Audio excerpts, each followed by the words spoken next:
Mercy, mercy, mercy. You know, sometimes you feel like your licks all sound alike. You know, you're playing the same old licks all the time. It just gets kind of boring.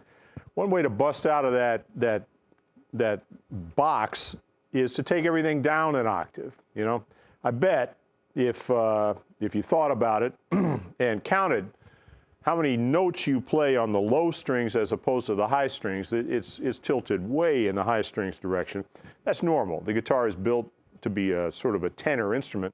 In fact, there was an instrument popular for a minute in the 30s and the 40s called the tenor guitar. It's kind of a bridge between the banjo and the guitar. It had 4 strings on it, and just dispensed with the bottom 2 because the soloist would just play on the high strings and be done with it. But here we got all 6 of them, so might as well make use of them. So I'm going to talk today about how to translate your vocabulary from where you normally play on the upper strings down into the lower octave and kind of renew your sound, take old licks and make them sound new again. And also, it's like buying another couple of stringed instrument for nothing. So here's the idea. You know, you got your licks, I got my licks, everybody's got their licks. So I'm going to play a lick. Okay, typical blues lick. Gets played about 1,000 times a day somewhere in the world. And if I play it in that position, it sounds pretty much the same all the time. And there's nothing wrong with it. It just has its ordinary kind of a quality.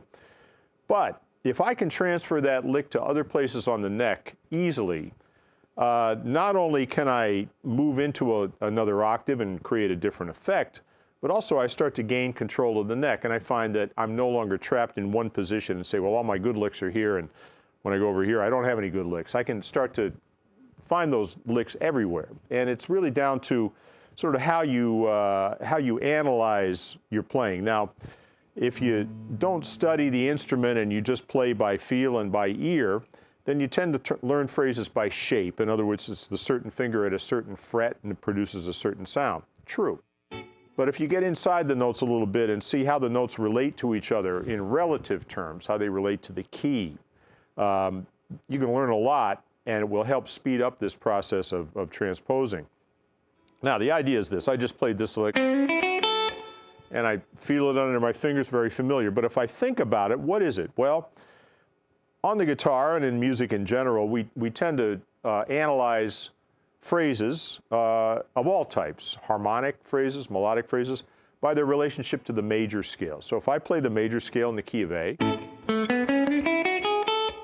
and I take that lick that I just played and just think about it for a second and say, compared to the major scale, what are those notes? Well, it turns out minor third, major third, fifth, sixth, octave.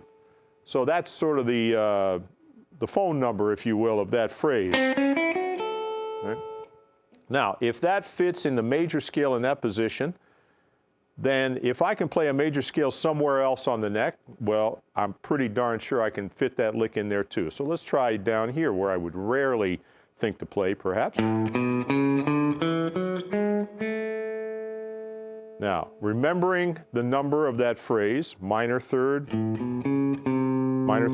major third, fifth, sixth, octave. Whoa, there it is. Yeah, down an octave. Sounds cool. Now, if I want to restrict myself to just the low strings and really bring out that baritone quality, how else could I play it? Minor third, major third. There it is again. Where else can I play the major scale?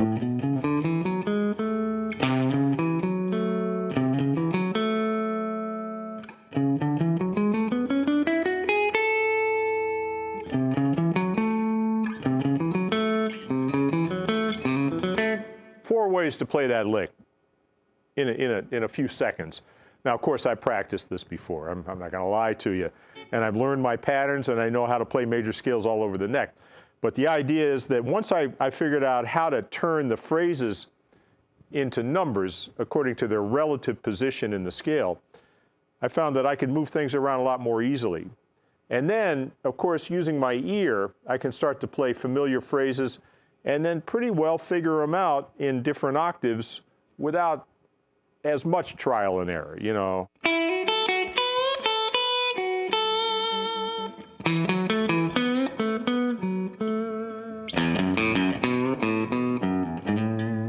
Now, to play some of those phrases in different positions, you have to be a little ingenious because you don't have the same kind of geometry in every area of the neck. So where you might bend in one spot, you slide in another. But you get the idea. And by doing that, you start to realize that your phrases are transportable. They can be played anywhere on the neck, and your vocabulary, your style, can exist anywhere. It gives you a lot more freedom.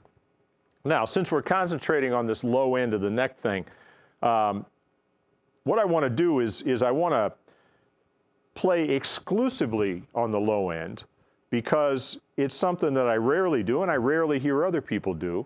And if I do it and do it successfully, it's going to add some personality to my playing, something a little different. And if I'm playing guitar in a blues band all night long, you know, I want to have somewhere to go and not be playing the same licks all the time. So you get the idea, very simple idea, but the application takes a little time. Now I'm going to take it out of here with a solo over that shuffle in A, play it on nothing but the low strings, and illustrate what I'm talking about. All right?